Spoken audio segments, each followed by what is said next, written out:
Hi guys, welcome back to my channel. ಹೇಗಿದ್ದೀರಾ ಎಲ್ಲರೂ? ಚೆನ್ನಾಗಿದ್ದೀರಾ? ಆ್ಯಂಡ್ ತುಂಬ ದಿನಗಳಾದಮೇಲೆ ನಾನು ವ್ಲಾಗ್ ಮಾಡ್ತಾ ಇದ್ದೀನಿ. ಸ್ವಲ್ಪ ನಾನು ಬ್ರೇಕ್ ತೊಗೊಂಡಿದ್ದೆ. ಸೊ ಹಾಗಾಗಿ ಇವತ್ತಿನ ವ್ಲಾಗ್ ಆಲ್ರೆಡಿ ನಿಮಗೆ ತಮ್ಲೈನ್ ನೋಡಿ ಗೊತ್ತಾಗಿರುತ್ತೆ ಏನು ಅಂತ. ಸೊ ನಾವು ಬಂದಿರೋದು ಬಿದನೂರು ಗಂಗಮ್ಮ ಟೆಂಪಲ್ಗೆ. ಸೊ ಏನಕ್ಕೆ ಇಲ್ಲಿ ಬರಬೇಕು, ಹಾಗೆ ಏನಕ್ಕೆ ಗಂಗಮ್ಮನ ಮಾಡಬೇಕು ಅನ್ನೋದನ್ನ ಕಂಪ್ಲೀಟಾಗಿ ನಾನು ಈ ವಿಡಿಯೋದಲ್ಲಿ ನಿಮಗೆ ತಿಳಿಸ್ಕೊಡ್ತೀನಿ. ಸೊ ಸ್ಕಿಪ್ ಮಾಡ್ತೀರಾ, ಫುಲ್ ವಿಡಿಯೋನ ನೋಡಿ. ಆ್ಯಂಡ್ ಈ ವಿಡಿಯೋ ಇಷ್ಟ ಆದರೆ like, share and comment. And ಯಾರಿನ್ನೂ ನನ್ನ ಚಾನಲ್ನ ಸಬ್ಸ್ಕ್ರೈಬ್ ಮಾಡಿಲ್ಲ ಅಂದರೆ ಪ್ಲೀಸ್ ಹೋಗಿ ಸಬ್ಸ್ಕ್ರೈಬ್ ಮಾಡ್ಕೊಳ್ಳಿ. ನಾವು ಬಂದಿರೋದು ಬಿದನೂರು ಗಂಗಮ್ಮ ಟೆಂಪಲ್ಲು. ಇದು ಲೊಕೇಶನ್ ಇರೋದು ಬಂದು ನೆಲಮಂಗಲ ನಿಯರ್ ಬೈ ಬಿದನೂರು ಅಂತ ಊರು.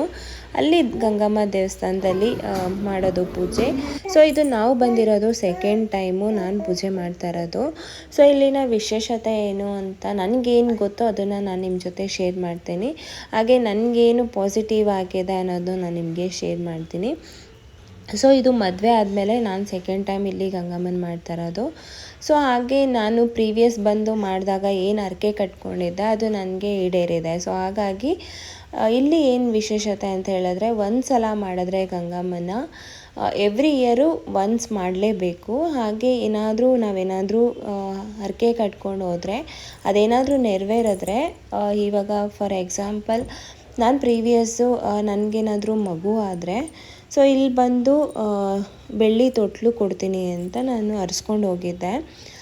ಹಾಗಾಗಿ ನಾನು ಈ ವರ್ಷ ಬಂದು ಇಲ್ಲಿ ಪೂಜೆ ಮಾಡಿಕೊಂಡು, ಹಾಗೆ ಅಲ್ಲಿ ಏನಿದೆ ಗಂಗಮ್ಮ ಟೆಂಪಲಲ್ಲಿ ಅಲ್ಲಿ ಬೆಳ್ಳಿ ತೊಟ್ಲು ಹಾಗೆ ಮಡಿಲಕ್ಕಿ ಕೊಟ್ಟು ಪೂಜೆ ಮಾಡಿಸ್ಕೊಂಡು ಹೋಗೋಣ ಅಂತ ಬಂದಿದ್ದೀವಿ. ಸೊ ಇಲ್ಲಿ ನಾವೇ ಅಲ್ಲ, ಎಷ್ಟೋ ಹೆಣ್ಮಕ್ಳು ಅಷ್ಟೇ ಇಲ್ಲಿ ಬಂದು ಪೂಜೆ ಮಾಡ್ತಾ ಇದ್ದಾರೆ ನೋಡಿ. ಪರ್ಟಿಕ್ಯುಲರ್ ಆಗಿ ಮಗು ಒಂದೇ ರೀಸನ್ ಅಲ್ಲ ಇಲ್ಲಿ. ಹಾಗೆ ಕಾಲು ನೋವು, ಏನೇ ಪೇಯ್ನ್ ಇದ್ರೂ ಬಾಡಿಲಿ ಇಲ್ಲಿ ಬಂದು ಪೂಜೆ ಮಾಡಿದ್ರೆ ನೆರವೇರುತ್ತೆ ಅಂತ ಒಂದು ನಂಬಿಕೆ ಇದೆ ಇಲ್ಲಿ. ಹಾಗಾಗಿ ಎಷ್ಟೋ ಜನ ಹೆಣ್ಮಕ್ಳು ಬಂದು ಇಲ್ಲಿ ಪೂಜೆ ಮಾಡ್ತಾರೆ. ಇಲ್ಲಿ ಪೂಜೆ ಮಾಡೋದು ಪ್ರತಿ ಮಂಗಳವಾರ ಹಾಗೆ ಶುಕ್ರವಾರ. ಇಲ್ಲಿ ತುಂಬ ಜನ ಇರ್ತಾರೆ. ಇಲ್ಲಿ ಮಂಗಳವಾರ ಶುಕ್ರವಾರ ಅದು ವಾರದ ದಿನ ಅಂತೆ. ಹಾಗೆ ಸಂಡೇಸು ಬಂದು ಕೆಲವರು ಬಂದು ಮಾಡ್ಕೊಂಡು ಹೋಗ್ತಾರೆ. ಆದರೆ ವಾರದ ದಿನ ಆದರೆ ಮಂಗಳವಾರ ಶುಕ್ರವಾರ ಇಲ್ಲಿ ಪೂಜೆ ಮಾಡೋದು. ಇಲ್ಲಿ ಗಂಗಮ್ಮನ ಮಾಡಬೇಕಂದ್ರೆ ಫಸ್ಟು ಒಂದು ಹೊಸ ಸೀರೆ ತೊಗೊಂಡು ಹೋಗಬೇಕು ಅಲ್ಲಿ. ಹಾಗೆ ಅದ್ರ ಜೊತೆಗೆ ಬ್ಲೌಸ್ ಪೀಸು, ಹಾಗೆ ಮನೆಯಲ್ಲೇ ಸ್ವಲ್ಪ ಒಂದು 50% ಈ ಎಳ್ಳುಂಡೆ ಹಾಗೆ ಈ ಅಕ್ಕಿ ತಮಟ ಅಂತ ಹೇಳ್ತಾರಲ್ಲ ಅದನ್ನು ಇಲ್ಲೇ ಎಳ್ಳನ್ನು ಕ್ಲೀನಾಗಿ ಗ್ರೈಂಡ್ ಮಾಡಿಕೊಂಡು, ಬೆಲ್ಲ ಎಲ್ಲ ಕ್ಲೀನಾಗಿ ಕುಟ್ಕೊಂಡು ಒಂದು 5 ಉಂಡೆ ಇಲ್ಲಾಂದರೆ 9 ಉಂಡೆ ಮಾಡಿ ಅಲ್ಲಿ ಮುಂದೆ ಇಡಬೇಕು. ಇಲ್ಲೇ ಬಂದು ಅದನ್ನು ಮಾಡ್ಕೋಬೇಕು. ಆಲ್ಮೋಸ್ಟ್ ಈ ಎಳ್ಳು ಅದೆಲ್ಲ ಮನೆಯಲ್ಲೇ ಗ್ರೈಂಡ್ ಮಾಡಿಕೊಂಡು ಅಲ್ಲಿ ಬಂದು ಕ್ಲೀನಾಗಿ ಉಂಡೆ ಕಟ್ಕೊಂಡು ಅಲ್ಲಿ ಇಡ್ಬೋದು. ಇದ್ರ ಜೊತೆಗೆ ಹಾಗೆ ಅಕ್ಕಿ ಹಾಗೆ ಕಡಲೆಬೇಳೆ ಅದನ್ನು ಸ್ವಲ್ಪ ನೆನೆಸ್ಬಿಟ್ಟು ಅದನ್ನು ಮಿಕ್ಸ್ ಮಾಡಿಬಿಟ್ಟು ಅಲ್ಲಿ ಅದ್ರ ಜೊತೆಗೆ ಇಡಬೇಕು. ಇಲ್ಲಿ ಫಸ್ಟು ಬಂದಿದ ತಕ್ಷಣ ಒಬ್ಬೊಬ್ಬರು ಅಲ್ಲಿ ಏನಿದೆ ಕೊಳ ಇದೆ ಅಲ್ವಾ ಗಂಗಮ್ಮಂದು ಕೆರೆ, ಅಲ್ಲಿ 9 ಸಲ ಮುಳುಗ್ತಾರೆ ಒಬ್ಬೊಬ್ಬರು. ಇಲ್ಲಾಂದರೆ ಹಾಗೆ ತಲೆ ಮೇಲೆ ನೀರು ಹಾಕೋತಾರೆ. ಇಲ್ಲಾಂದರೆ ಒಂದು 9 ಸಲ ನೀರು ತಲೆ ಚೊಂಬಲ್ಲಿ ಫುಲ್ಲು ಬಾಡಿ ನೆನೆಯೋ ಥರ ಚುಂಬಿಸ್ಕೋತಾರೆ. ಸೊ ನಾನು ಪ್ರೀವಿಯಸ್ಸು ಮಡಿ ಬಟ್ಟೆಲೇ ನಾನು ಪೂಜೆ ಮಾಡಿರೋದ್ರಿಂದ ನಾನು 9 ಸಲ ತಲೆ ಮೇಲೆ ನೀರು ಇಸ್ಕೊಂಡು ನಾನು ಮಡಿ ಬಟ್ಟೆಲೇ ನಾನು ಪೂಜೆ ಮಾಡಿರೋದು. ಸೊ ಹೇಗೆ ನಾವು ನಡ್ಕೊಂಡು ಬಂದಿದ್ವೋ ಅದೇ ಥರ ನಾವು ಕಂಟಿನ್ಯೂ ಮಾಡಿದ್ವಿ.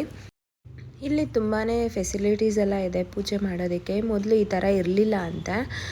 ಏನಿದೆ ಅಲ್ಲಿ ಗಂಗಮ್ಮಂದು ವಿಗ್ರಹ ಥರ ಕಲ್ಲಲ್ಲಿ ಮಾಡಿರ್ತಾರೆ. ಅಲ್ಲಿ ಅದು ಕ್ಲೀನಾಗಿ ಒಬ್ಬರು ಮಾಡಿದ್ರೆ ಅದನ್ನು ಕ್ಲೀನಾಗಿ ನಾವು ವಾಶ್ ಮಾಡಿಬಿಟ್ಟು ಅರಿಶಿನ ಕುಂಕುಮ ಎಲ್ಲ ಇಟ್ಬಿಟ್ಟು ಅಲ್ಲೇ ಮತ್ತೆ ನಾವು ಪೂಜೆನ ಮಾಡ್ಬೋದು.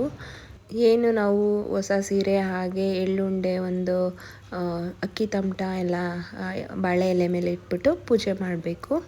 ಅಲ್ಲಿ ತೊಟ್ಲಿದೆ ಅಲ್ಲಿ, ಮತ್ತು ಒಂದು ಕಳಶನೂ ಇಟ್ಟಿರ್ತಾರಲ್ಲಿ.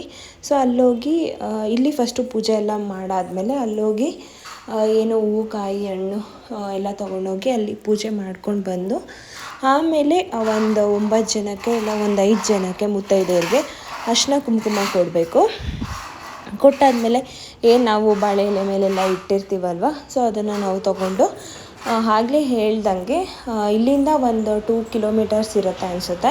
ಅಲ್ಲಿ ಗಂಗಮ್ಮ ದೇವಸ್ಥಾನ ಅಲ್ಲಿಗೆ ಬಂದು ಸೊ ನಾವು ಒರೆಸ್ಕೊಂಡಿದ್ವಲ್ಲ ಬೆಳ್ಳಿ ತೊಟ್ಲು, ಇದನ್ನು ನಾವು ಮಡ್ಲಕ್ಕಿ ಜೊತೆನೇ ಸೀರೆನೂ ಕೊಡ್ಬೋದು, ಬಟ್ ನಾವು ಸೀರೆ ತೊಗೊಂಡು ಹೋಗಿರಲಿಲ್ಲ ಗಂಗಮ್ಮ ದೇವಸ್ಥಾನದಲ್ಲಿ ಕೊಡೋದಕ್ಕೆ.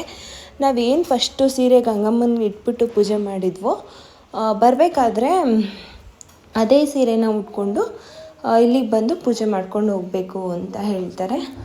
ಸೊ ಇದು ಅಲ್ಲಿನ ವಿಶೇಷತೆ. ಹಾಗೆ ಇಲ್ಲಿ ಗಂಗಮ್ಮ ದೇವಸ್ಥಾನ ನಾವೇನು ಅರಿಸ್ಕೊಂಡಿದ್ವಿ ಬೆಳ್ಳಿ ತೊಟ್ಲನ್ನ ಕೊಟ್ಟು ಇಲ್ಲಿ ಪೂಜೆ ಮಾಡಿಸ್ತಾ ಇದ್ದೀವಿ. ಸೊ ಎಷ್ಟು ಚೆನ್ನಾಗಿದೆ ಅಲ್ವಾ ಬೆಳ್ಳಿ ತೊಟ್ಲು. ಹಾಗೆ ಇಲ್ಲಿ ಬೆಳ್ಳಿ ತೊಟ್ಲು ಕೊಡಬೇಕಾದ್ರೆ ಹಾಗೆ ಕೊಡಬಾರ್ದು ಅಂತ ಹೇಳಿದ್ರು.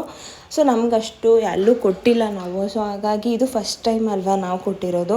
ಅವ್ರು ಹೇಳಿದ್ರು ಆ ತೊಟ್ಲೊಳಗಡೆ ಕಾಯಿನ್ ಏನಾದರೂ ಇಟ್ಬಿಟ್ಟು ಕೊಡಬೇಕು ಅಂತಲೂ ಹೇಳಿದ್ರು. ಆದರೆ ಖಾಲಿ ತೊಟ್ಲು ದೇವ್ರಿಗೆ ಕೊಡಬಾರ್ದು ಅಂತ ಹೇಳಿದರು.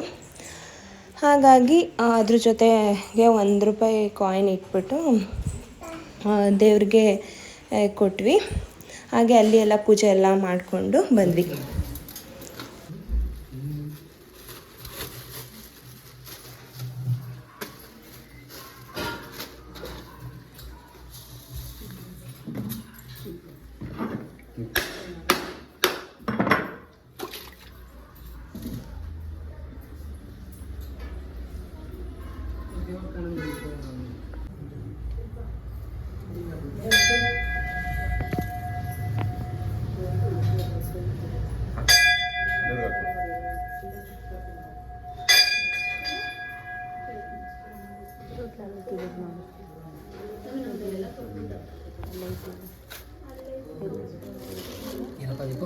ತುಪ್ಪು ಡಬ್ಬ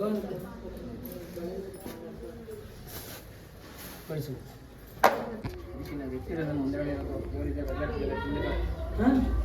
ದೇವ್ರ ಹಿಂದೆಗಡೆ ಹಾಕಿರೋದು ತಿಂದಕ್ಕೆ ಆಗಪ್ಪ. ಕೊಡಿ ಕಡೆ ಕೊಡಿ ಏನು ಹಾರಪ್ಪ ಕೊಡಿ ಕಡೆಗೆ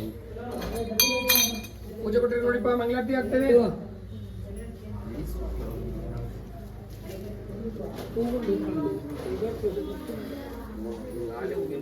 ಪೂಜೆ ಮಾಡ್ಕೊಂಡ್ರೆ ಯಾರು ಕೂತ್ಕೊಂಡ್ಬಿಡು.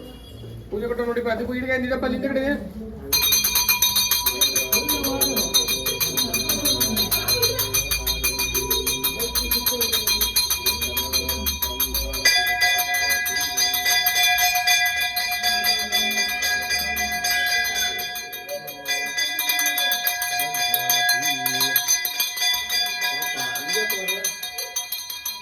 ಅಲ್ಲಿ ಪೂಜೆ ಎಲ್ಲ ಮುಗಿಸ್ಕೊಂಡು ಆನ್ ದ ವೇ ಬರಬೇಕಾದ್ರೆ ಹೆಸ್ರುಘಟ್ಟ ಕೆರೆ ನೋಡ್ಕೊಂಡು ಹೋಗೋಣ ಅಂತ ಬಂದ್ವಿ. ತುಂಬಾ ದಿನ ಆಗಿತ್ತು ಈ ಕಡೆ ಬಂದು, ಹಾಗಾಗಿ ಹಿಂಗೂ ಬಂದಿದ್ವಲ್ಲ ಆನ್ ದ ವೇ ಇತ್ತು ಅಂದ್ಬಿಟ್ಟು ಬಂದಿದ್ವಿ. ತುಂಬಾ ನೀರಿತ್ತು ಅಲ್ಲಿ ಕೆಳಗಡೆ.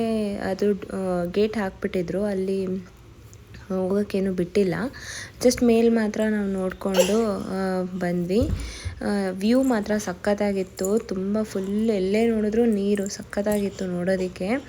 ಸೊ ಗಾನು ನೋಡ್ತಾ ಇದ್ದ ಕೆರೆ, ಅವನಿಗೂ ಸಖತ್ ಇಷ್ಟ ಆಯಿತು. ಹಾಗೆ ಇದ್ರ ಒಂದೆರಡು ಕ್ಲಿಪ್ಪಿಂಗ್ಸ್ನ ನಾನು ತೊಗೊಂಡಿದ್ದೆ. ಕೃಷ್ಣನ ಜನ್ಮಾಷ್ಟಮಿ ದಿನ ಗಾನುಗೆ ಡ್ರೆಸ್ ಮಾಡಿದ್ದು, ಕೃಷ್ಣಂದು ಕಾಸ್ಟ್ಯೂಮ್ ಹಾಕಿದ್ದೆ. ಅದನ್ನು ನಾನು ಆ್ಯಡ್ ಮಾಡಿರಲಿಲ್ಲ. ಸೊ ಈ ವಿಡಿಯೋ ಎಂಡಲ್ಲಿ ನಾನು ಆ್ಯಡ್ ಮಾಡಿದ್ದೀನಿ. ಸೊ ಸ್ಕಿಪ್ ಮಾಡ್ದಿರಾ ಫುಲ್ ವಿಡಿಯೋನ ನೋಡಿ. ಎಷ್ಟು ಚೇಷ್ಟೆ ಮಾಡಿದ್ದಾನೆ ಅಂದರೆ ಆ ಕಾಸ್ಟ್ಯೂಮ್ ಹಾಕ್ಕೊಂಡು. ಸೊ ನಿಮ್ಗೆ ಇಷ್ಟ ಆಗುತ್ತೆ, ರಾ ವಿಡಿಯೋನೇ ಹಾಕ್ತೀನಿ ಅದನ್ನು. ಸೊ ಸ್ಕಿಪ್ ಮಾಡ್ದಿರಾ ಫುಲ್ ವಿಡಿಯೋನ ನೋಡಿ.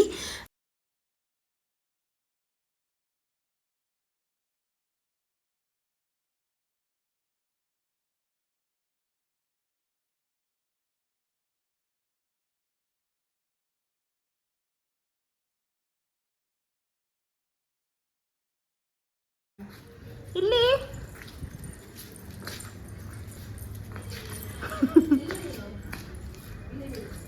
ಹಿಂಗ್ ಓಡಾಡ್ತಾ ಇದ್ದ ನೋಡು.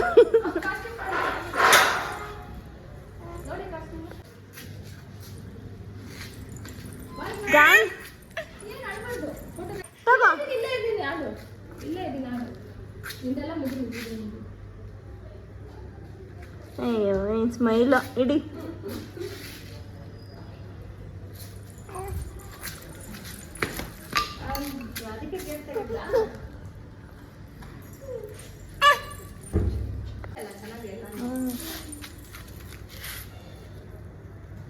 ಅಲ್ಲಿಂದ ಬಾಗಾನು ಓಯ್ ಬೈಲಿ ಗುಗ್ಗೆ ತೋರಿಸ್ತೀನಿ ಬೈಲಿ ಇಲ್ಲಿ ಬಾ ಬಾ ಬಾ ಹಿಡ್ಕೊ ಇಲ್ಲಿ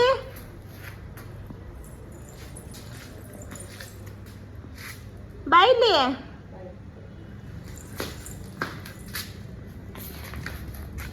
ಯಾಯ್ ಕೊಳಲ್ ಏನಾದ್ರು ವೇಸ್ಟ್ ಮಾಡು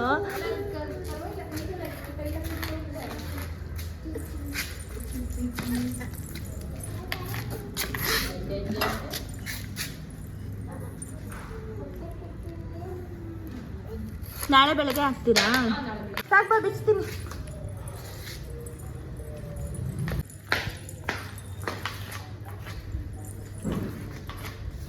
ಎತ್ಕೋದು